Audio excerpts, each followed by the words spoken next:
I never believed in fate, not until the day I bumped into Alex at the department store. It was one of those busy sale days, the kind where you find yourself elbow to elbow with strangers, all hunting for a bargain. That's where our story began, amidst the chaos and the discount signs.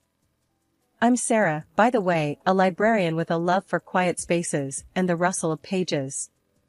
My life was simple, routine, and I liked it that way. Then, Alex stormed in, like a character out of one of those romance novels I secretly enjoyed during my lunch breaks. He was a sales manager, a man who thrived in the hustle and the bustle, a stark contrast to my own world. "Hey, watch it!" I snapped as someone's hand brushed against mine, reaching for the last lamp on sale. I looked up, ready to unleash my frustration on the intruder, but my words faltered. There he was, Alex, with a grin that could light up the dim aisle we stood in. "Sorry about that," he chuckled, his hand still on the lamp I had my eyes on. "But I saw it first." I raised an eyebrow, unimpressed. "Dream on." "I've had my eye on this since I stepped into this aisle." The banter could have ended there, with one of us walking away in defeat. But Alex, with his easy charm, suggested, "How about we grab a coffee instead?" My treat. "You can tell me all about the other bargains you've snatched today." I was taken aback. Men like him didn't usually notice women like me, women who preferred the background, the sidelines. Yet, there was a sincerity in his eyes that caught me off guard. Against my better judgment, I found myself nodding, a small smile creeping up on my face. The coffee shop was crowded, but Alex found us a quiet corner. As we sat, sipping on our drinks, the conversation flowed effortlessly. He talked about his job, how he loved the challenge, the thrill of closing a deal. I shared my passion for books, how each page whisked me away to a different world. "You're interesting, Sarah," he said, his gaze intense. "Most people I meet are all about the surface stuff. But you've got depth." I could feel my cheeks heating up at his words. No one had ever described me like that before. "And you're not what I expected," I admitted. "I thought sales managers were all about the hard sell, the smooth talk." Alex laughed, a deep, rich sound that filled the space between us. "Guilty as charged. But there's more to me than just the job, you know." We talked until the coffee shop began to close, neither of us wanting the night to end. It was then that Alex asked for my number, his phone already in hand. "I'd like to do this again, Sarah." Without the argument over a lamp. I hesitated, a part of me wary of stepping into unknown territory. Yet, as I looked into his eyes, I saw a glimpse of something more, a connection I couldn't quite explain. So, I gave him my number, setting the stage for what would become the most tumultuous chapter of my life. Our chats turned into dates into a relationship, and before I knew it, Alex and I were standing at the altar, promising each other forever. We moved into his house, a cozy little place that soon felt like home. Our dreams of starting a family, however, proved to be a challenge, testing our bond in ways I never imagined. Life has a way of flipping the script on you, doesn't it? For years, Alex and I chased the dream of having a kid, running the gamut of tests only to be told by doctors to keep the faith. We did, until we didn't. Somewhere down the line, hope turned into acceptance that it would just be the two of us. Only, that acceptance brewed a distance between Alex and me, a gap that widened with every late night he spent at work or with his buddies while I was left to stare at the empty rooms of our home. I really tried to bridge that gap. "Alex, maybe we should see someone, a professional to talk about this," I suggested one evening, mustering all the courage I had. He looked at me like I'd suggested selling the house to join the circus. "A shrink? For what? So they can tell us how to talk to each other?" "No way, Sarah." And just like that, the conversation was over before it even began. But life, unpredictable as ever, had another curveball in store. Feeling off one day led me to the hospital, tests, and then the shocker of a lifetime, I was pregnant. The joy of it overwhelmed me, a joy I couldn't wait to share with Alex. His reaction, though, was as cold as ice. Pregnant? Sarah, you know how old you are, right? You're an old 39-year-old woman with your sores and problems. This is risky, dangerous even. Maybe we should think about not going through with it. His words hit me like a slap. Not go through with it? Alex, this is our baby, our miracle. But the Alex standing in front of me wasn't the man I married. This version was distant, cold, and calculated. A miracle? Or a mistake? Think about it, Sarah. Pregnancy was anything but easy. My body felt like it was on a roller coaster, and my heart? Well, it was breaking.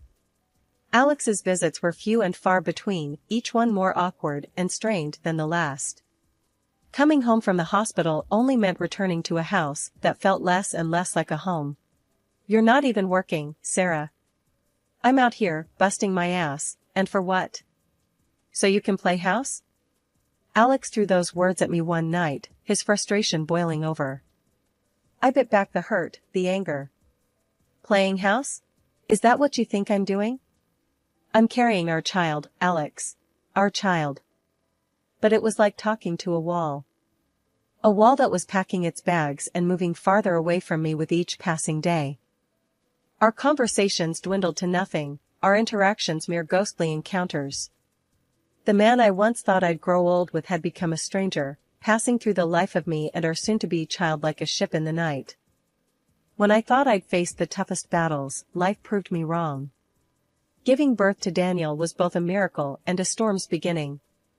Barely catching my breath from labor, the doctors hit me with news that felt like a punch to the gut. Daniel was sick, they said, he will be disabled, and everything that an ordinary child can do will become inaccessible to him. Hearing that, I felt my world tilt. It was one of those moments where everything slows down, and all you can hear is your heartbeat loud in your ears. But I had to be strong, for Daniel. I was reeling, trying to wrap my head around this new reality, when Alex walked into the hospital room. His face was stone, eyes cold, a harbinger of the storm to come. Sarah, what's this I hear about Daniel being sick? His voice was sharp, cutting through the sterile air of the hospital room. I swallowed, trying to find the words. The doctors, they said he has a serious condition. But we can. Serious condition?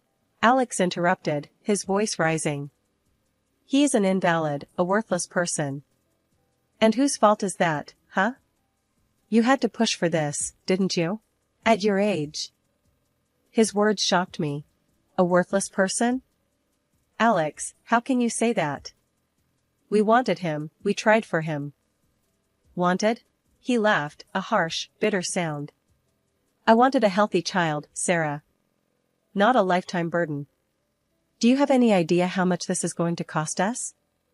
How much he's going to need? I felt my heart break, piece by piece. He's your son, Alex.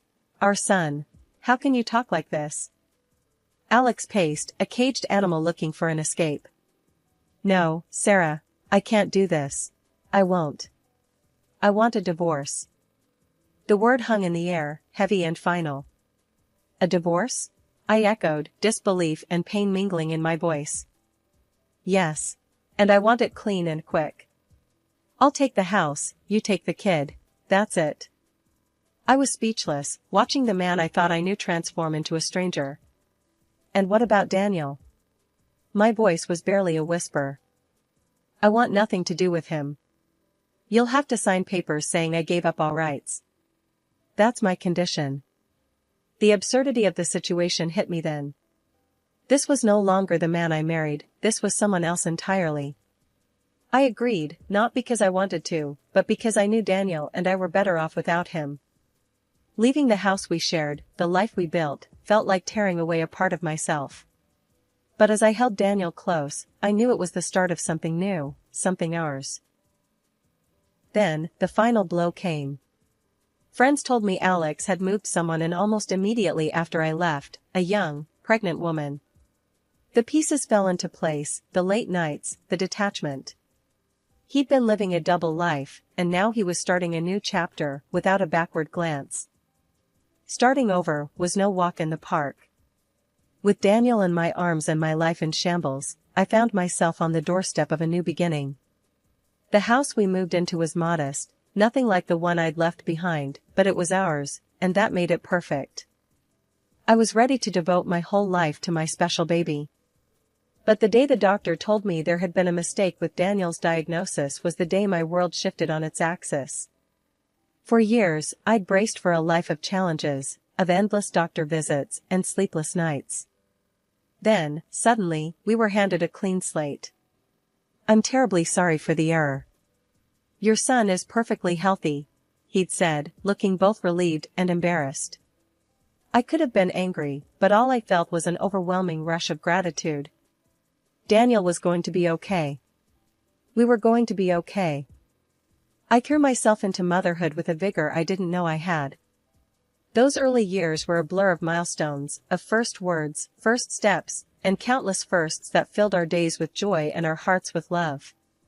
My grandmother's inheritance was a blessing, a safety net that allowed me to focus on Daniel, without the weight of financial worries.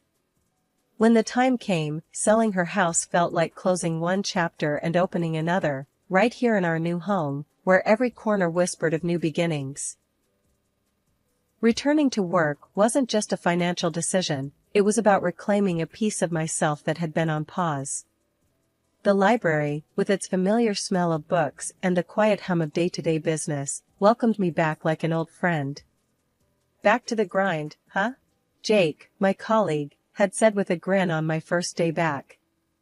He'd been manning the fort while I was away, and his casual chaos was a stark contrast to my need for order. "Yeah, someone's gotta keep you in line," I shot back, slipping into the easy banter that had always made our workspace lively. Adjusting to the rhythm of working life, of juggling schedules and snatching moments with Daniel between shifts, was a challenge, but one I embraced wholeheartedly. Daniel, for his part, thrived in school, his curiosity boundless, his energy infectious. "Mom, did you know sharks never run out of teeth? If they lose one, another grows back," he'd say, bursting through the door with facts and stories that turned our dinner times into adventures.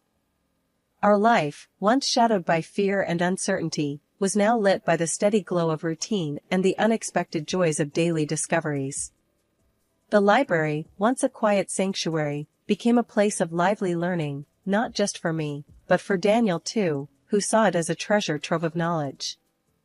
"Mom, when I grow up, I'm gonna read every book in here," Daniel declared one afternoon as he helped me reshelve books, his small hands struggling with the weight of a particularly thick volume on dinosaurs.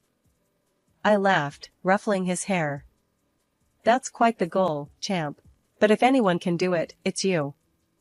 The Christmas party at Daniel's school was something straight out of a holiday card, twinkling lights, children's laughter echoing off the walls, and the air filled with the scent of pine and gingerbread. I was there, mingling with other parents, sipping on too-sweet punch, and keeping an eye out for Daniel, who was a blur of energy and excitement among his peers. Suddenly, Daniel appeared by my side, his eyes sparkling with anticipation. "Mom, you've gotta meet Tommy, my best friend." His excitement was infectious, and I let him tug me through the crowd towards a boy who was looking equally eager. As we approached Tommy and his parents, my heart skipped a beat, then sank like a stone. There stood Alex, my ex-husband, with that woman, his new wife, the one he had left us for. The shock on his face mirrored mine, but any semblance of a civil reunion evaporated with his next actions. Alex's protective hand clamped down on Tommy's shoulder, pulling him back as if drawing a line in the sand. "Tommy, stay away from him," he barked, nodding towards Daniel, with undisguised contempt. "I don't want you mixing with that boy. He's not right." The words were a slap, a brutal reminder of the man Alex had become. "Excuse me?" I managed, my voice sharp with disbelief and rising anger. "What did you just say about our son?" Alex, unfazed, met my gaze with that cold, arrogant look I remembered all too well. "You heard me. I'm not having my son play with someone defective." The ugliness of his words stung, but I squared my shoulders, refusing to let him see how deeply they cut. "Defective? Daniel is perfectly healthy, Alex. Not that you'd care enough to know. His smirk was infuriating, a clear indication he believed he had the upper hand. Oh, I know you'd like to think everything's fine. But let's not pretend you didn't mess him up with your choices. Before I could retort, his wife, a bystander until now, chimed in, her voice laced with concern. Let's not make a scene, darling. We're at a school event, remember? Alex shrugged, his gaze still locked with mine. She needs to hear the truth. Besides, we're doing much better now. My wife is rich, and her father owns the company I work for. He draped an arm around her, a show of possession more than affection. I looked at her, this woman who had unknowingly dismantled my life, and then back at Alex. Doing better? By teaching your son to judge and look down on others? By spreading lies? Alex laughed, a sound void of any warmth. Oh, Sarah, always so dramatic. We've moved on to bigger and better things. Something you wouldn't understand. His words were meant to sting, to show off his supposedly better life. But looking at him, all I felt was pity. Money doesn't buy decency, Alex. Or kindness. As they walked away, Daniel looked up at me, his young face etched with questions and hurt. Mom, why did he say those things? Why doesn't he want Tommy to be my friend? I knelt down, taking Daniel's hands in mine, searching for the right words. Sometimes, people say unkind things because they don't understand, or they're dealing with their own issues. It's not a reflection of you, my love. You are perfect just the way you are. Daniel nodded, though I could see he was still processing the harsh exchange. Are we still going to have fun tonight? He asked, his voice small. I smiled, brushing a stray lock of hair from his forehead. Of course, we are. Nothing and no one is going to ruin our night. Let's go enjoy the party, okay? After the Christmas party debacle, I tried to push Alex and his hurtful words to the back of my mind. Life with Daniel was full enough, without dwelling on past pains. But fate, it seemed, wasn't done with us just yet. A few days after the party, my phone rang with an unfamiliar number. Curiosity got the better of me, and I answered. Hello? Hi, is this Sarah? The voice on the other end was hesitant, unsure. Yes, speaking. Who's this? It's Julie, Alex's wife. Her voice wavered, like she was bracing for an onslaught. I paused, taken aback. Julie? What can I do for you? There was a heavy sigh. I wanted to talk to you about what happened at the Christmas party. And, about Alex. I tensed, memories of Alex's words still fresh. All right. What about him? Julie was silent for a moment before continuing. I heard what he said to Daniel. And to you. I didn't know about any of this. About how he left you, about Daniel. He told me a different story. Her admission sparked a mix of emotions in me, but I kept my voice even. And what story did he tell you? That you two grew apart. That the divorce was mutual. He never mentioned. He never said anything about Daniel being sick or... Julie trailed off, but her meaning hung heavy between us. I sighed, feeling an unexpected pang of sympathy for her. Julie, Alex has a way of twisting the truth to fit his narrative. What happened at the party, what he said. That's the real Alex. I'm sorry you had to find out this way. She was quiet for a moment. I want to apologize, Sarah. For him. For what he said. It was unforgivable. And I'm going to confront him. He needs to take responsibility. We said our goodbyes, a mutual understanding hanging between us. After we hung up, I sat, phone in hand, pondering the strange turn of events. Alex's lies unraveling at the seams, and Julie, caught in the crossfire, seeking truth. 2 weeks later, after Julie's unexpected call, my phone rang, slicing through the quiet of the evening. The screen flashed his name, a reminder of a chapter one thought I had closed for good. With a sigh, I answered, bracing myself for whatever came next. Sarah, you've ruined everything. Alex's voice was sharp, tinged with desperation and anger. I pulled the phone away from my ear for a moment, taking a deep breath before responding. Ruin everything? Alex, whatever's happening is on you, not me. He was practically seething on the other end. Julie's leaving me. She found out about how I treated you, and then she got detectives on me. Found out I messed up again. I couldn't help but let out a bitter laugh. So, let me get this straight. Julie left you because you're the same lying cheat you've always been, and somehow this is my fault? It wouldn't have happened if you hadn't talked to her, he accused, his logic as flawed as ever. Alex, I didn't tell Julie to hire detectives. And I didn't make you cheat. You did that all on your own, I said, my voice firm, devoid of any sympathy I might have once had for him. There was a pause, and when he spoke again, his voice was laced with a desperation I hadn't heard before. I've lost everything, Sarah. Julie's dad fired me from the company. She's taking the house, the cars, everything. I have nothing. I shook my head, even though he couldn't see. And you think this is my problem because we were married once. We have Daniel. And I know I've been terrible, but I've changed, Sarah. I've realized everything now. Please, can we try again? For Daniel? The audacity of his request left me speechless for a moment. Alex, you haven't changed. You're only sorry because you got caught and lost everything. And even suggesting we try again? That ship didn't just sail, it sank. Daniel and we're doing fine. Better than fine, actually. And we don't need someone who only comes around when they've hit rock bottom. But I have nowhere else to go, he pleaded, his voice breaking. That's not my problem, Alex. You made your bed, and now you have to lie in it. Alone, I said, my tone final. He tried to argue, to bargain, but I cut him off. No, Alex. This is where it ends.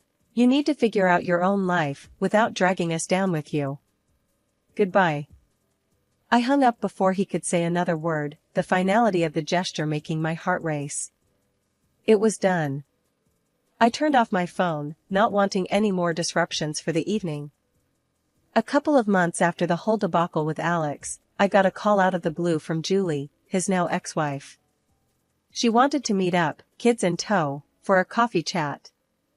Curiosity piqued and a bit wary, I agreed. Daniel was always asking about Tommy, so I thought, why not? We met at a cozy little cafe downtown, a neutral ground of sorts. Julie was there with Tommy, both looking a bit apprehensive but hopeful.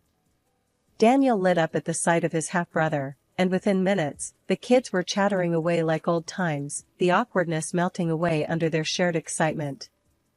Julie and I found a quiet table, coffee in hand, a world apart from the chaos of our children's laughter. So, I heard you finally went through with the divorce, I ventured, trying to tread lightly. She nodded, a mix of relief and resignation in her eyes. Yeah, I did. It was messy. But I'm out on the other side now. Feels like I can finally breathe again. I could relate, remembering my own tangled exit from Alex's life. I'm glad for you, Julie. It's not easy, walking away, but sometimes it's the only way forward. Julie sipped her coffee, then looked at me, a determination in her gaze. He showed his true colors, through and through. Made the divorce hell. But I'm glad it's over. And I've been thinking, our boys, they're half-brothers. Despite Alex being, well, Alex, I don't want Tommy growing up without knowing Daniel. Her suggestion took me by surprise, but the more I thought about it, the more it made sense. I'd like that, I admitted. Daniel's always asking about Tommy. They're good for each other, it seems.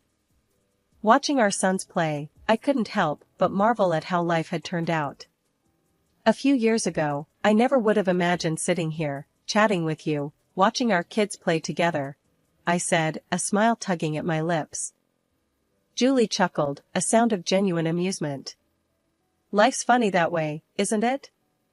Throws you curves, and you end up finding family in the most unexpected places. Our conversation flowed easily after that, the initial awkwardness giving way to a shared understanding.